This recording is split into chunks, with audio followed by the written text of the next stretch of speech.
Film ini dimulai dengan diperlihatkannya sebuah pentas di sebuah desa terpencil. Terlihat di sebuah bangunan, pria bernama Daisuke Takaichi sedang bertugas sebagai operator sound system agar pentas terlihat lebih realistis.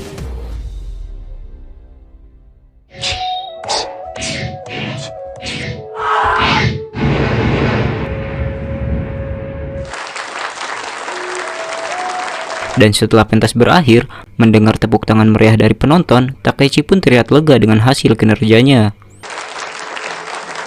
Di keesokan harinya, Takaichi yang akan pulang ditahan oleh ketua Oda. Oda mengingatkan Takaichi tentang acara perpisahan Miura. Dikarenakan Takaichi sudah banyak pengalaman, Oda menyuruh Takaichi untuk memberikan saran kepada Miura.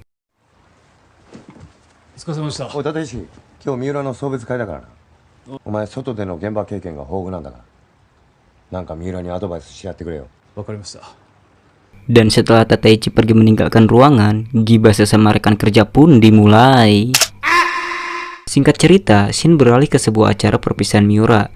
Di acara itu, terlihat Takaichi sedang mencoba memberi saran kepada Miura tentang bagaimana menjadi seorang aktor yang baik. Di tengah obrolan, Oda menyuruh Miura agar memberitahukan semua anggota tentang kepergiannya ke Tokyo. Namun sebelum Miura menyelesaikan pidatonya, datang seorang pria so asik bernama Saiki.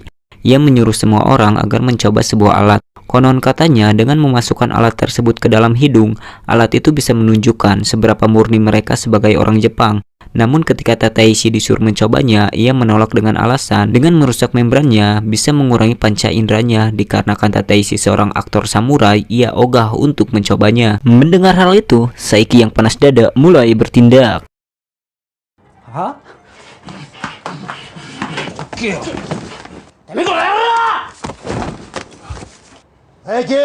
何してんだお前。すいません。熊。 Dirasa Sekai malah jadi bocah tantrum, Jina yang seorang ketua guil menyuruh tangan kanannya Kuma untuk meminta maaf dan mencoba meneraktir mereka semua sebagai tanda permohonan minta maaf mereka. Namun Takaichi yang harga dirinya tinggi menolak tawaran Jinai dan pergi begitu saja. Kemudian Shin beralih ke sebuah rumah. Di dalam rumah terdengar suara percakapan seorang kakek Raijo dan cucunya bernama Ayami. Ayami berkata ke kakeknya agar menjual tanahnya saja. Dikarenakan Ayami sebentar lagi lulus sekolah dan berniat akan pergi ke Tokyo, Ayami membutuhkan sejumlah uang. Kebetulan pemerintah sudah menawar tanah itu cukup tinggi untuk sebuah pembangunan. Ternyata papan yang berada di luar adalah bentuk penolakan Raijo untuk pemerintah agar pemerintah tidak semena-mena kepada rakyatnya. Di sore harinya, Raijo mengajak Ayumi pergi ke sebuah kuil untuk beribadah. Dan setelah selesai beribadah, Raijo dan Ayumi melihat Takaichi sedang melakukan sebuah latihan. Dan setelah memberi salam kepada Takaichi, Raijo berkata kepada Ayumi, mata Takaichi seperti mata seorang pembunuh. Terlihat jelas di matanya tentang sebuah kegilaan.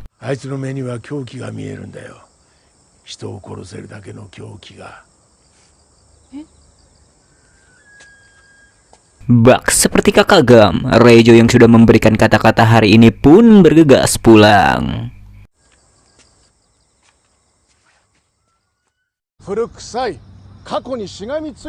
Keesokan harinya, kita diperlihatkan sebuah kampanye cawapres bernama Kurosaki yang sedang menggembor-gemborkan penggusuran di wilayah ini. Dia berkata dengan pembangunan mata air panas ini akan membuat wilayah ini semakin sejahtera. Namun dia tidak berkata bahwa pembangunan ini membuat kantongnya semakin sejahtera. Kemudian, Shin beralih ke sebuah percakapan Takaichi dan Oda. Oda berkata agar Takaichi menggantikan posisi Miura yang sudah berangkat ke Tokyo. Meskipun trauma yang dialami Takaichi belum sepenuhnya hilang, Oda percaya Takaichi bisa melakukannya. Mendengar hal itu, Takaichi yang sudah muak diremehkan hanya bisa sebagai operator sound system doang, langsung menyanggupinya. Kemudian malam pun poek. Di malam harinya pemerintah menyuruh warganya untuk berkumpul di sebuah acara. Pemerintah ingin warganya menyetujui penggusuran di wilayah ini dan menjelaskan tentang manfaat dari pembangunan jika mereka setuju akan penggusuran ini.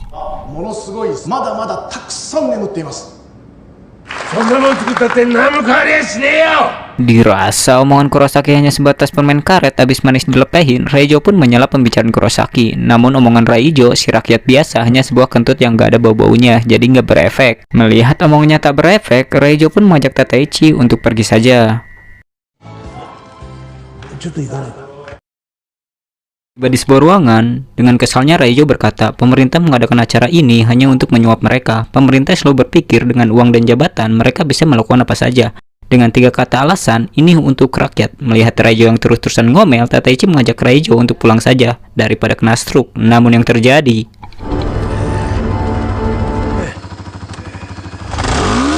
Oh my god! Akibat trauma yang diderita Tateichi, Raijo si kakek tuir pun harus mubui nyium aspal. Setelah kakek Raijo dibawa ke rumah sakit, Naomi yang panik menanyakan kabar Raijo. Ia berkata kenapa kakeknya bisa masuk ke rumah sakit.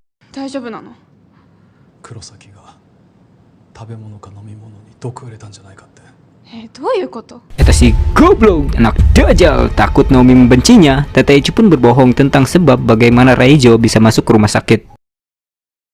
Keesokan harinya, Naomi yang panas dada mengajak Tateichi pergi ke gedung wali kota. Di sana, Naomi berkata kenapa Kurosaki tega melakukan itu. Namun Kurosaki berkata bahwa dia tidak melakukannya dan malah mengancam akan memanggil keamanan. Tak mau diseret keluar, Naomi berkata apapun yang Kurosaki akan lakukan, tanah kakeknya tidak akan dijual. Kemudian, Naomi mengancam Kurosaki jika terjadi apa-apa kepada kakeknya, maka Kurosaki akan berurusan dengannya. Namun Kurosaki malah berbicara, jika kakekmu meninggal, kamu akan bebaskan. Dengar hal itu, Tateichi yang panas dada mulai tantrum.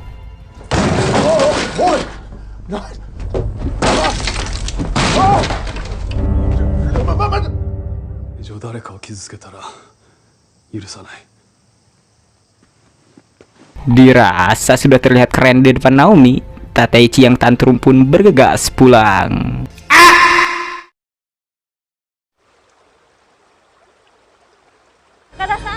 今すぐ病院に来てほしいそうなの。 Oh my god, sungguh di ruang Nurul. Akibat mubui di aspal, nyawa Raijo pun melayang.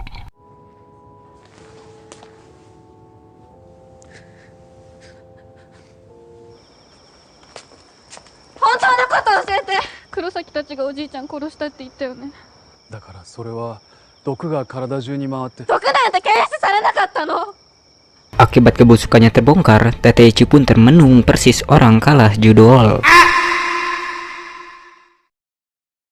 Keesokan harinya di rumah Raijo, Naomi terlihat dipaksa oleh Jinai untuk menjual tanahnya. Namun Naomi tidak mau menyerahkan tanahnya. Mendengar itu, bak debt collector Jinai menyuruh Saiki agar mengacak-ngacak rumah Raijo saja.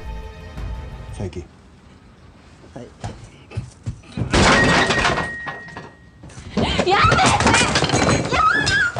Melihat Saiki yang tantrum di rumah kakeknya, Naomi pun mencoba menghentikannya. Namun yang terjadi...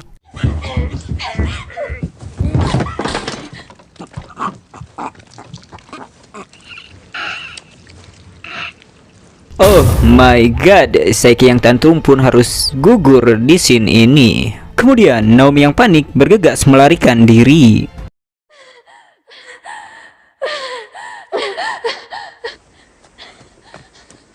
Setelah jauh abret-abretan, Naomi yang melihat Tateichi meminta tolong agar Tateichi membawanya pergi dari desa ini.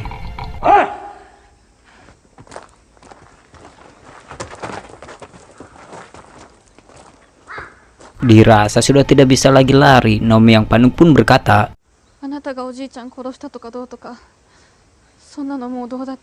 Eta si goblok. Dikarenakan tidak mau masuk bui, Naomi yang tidak peduli lagi bahwa Tateichi yang membunuh kakeknya meminta Tateichi untuk menolongnya dan menyuruh Tateichi untuk membunuh mereka semua. Tapi yang terjadi...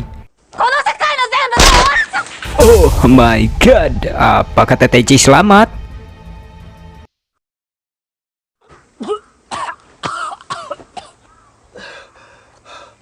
Sungguh hoki. Akibat kunai yang ia kantongi, Tateichi pun selamat dalam kematian. Dirasa Naomi dalam bahaya, Tateichi pun bergegas untuk menyelamatkannya.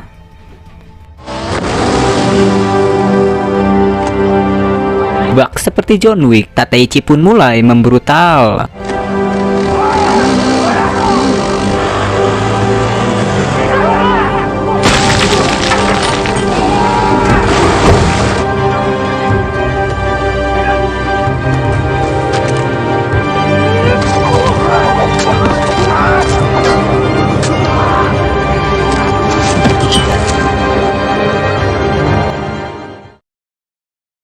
Singkat cerita, Tateishi pun berhasil menyelamatkan Naomi. Kemudian, Naomi meminta maaf karena telah menyeret Tateishi ke dalam masalahnya. Namun di luar, Jinai dan antek-anteknya sudah tiba dan menyuruh Tateishi menyerahkan Naomi. Dirasa akan ada pertumpahan darah lagi, Tateishi yang tidak mau Naomi kenapa-napa, menyuruhnya tetap tinggal di ruangan ini. Di luar, Kurosaki yang baru datang menanyakan apa yang terjadi kepada Jinai. Namun tanpa basa-basi, Jinai langsung menyerahkan senjata untuk Kurosaki. Dan adegan berdarah pun dimulai.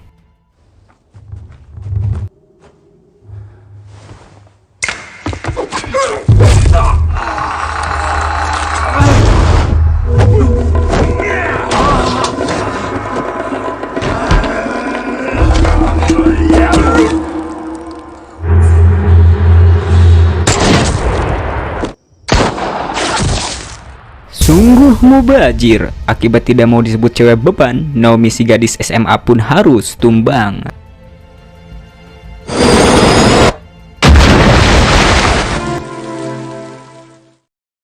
Setelah kematian Naomi, sutradara pun berinisiatif memberikan efek hujan agar suasana lebih dramatis. Setelah itu, melihat Kurosaki yang menembak Aoyumi, Tateishi pun mulai menggila.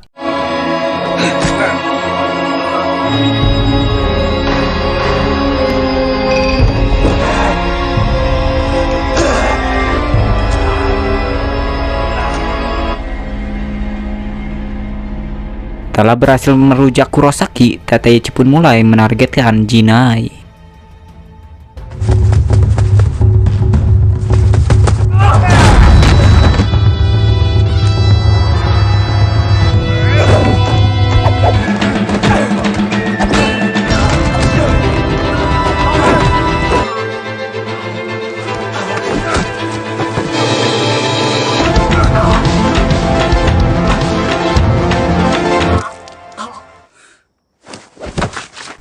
Dan setelah karakter semuanya meninggal, film pun tamat.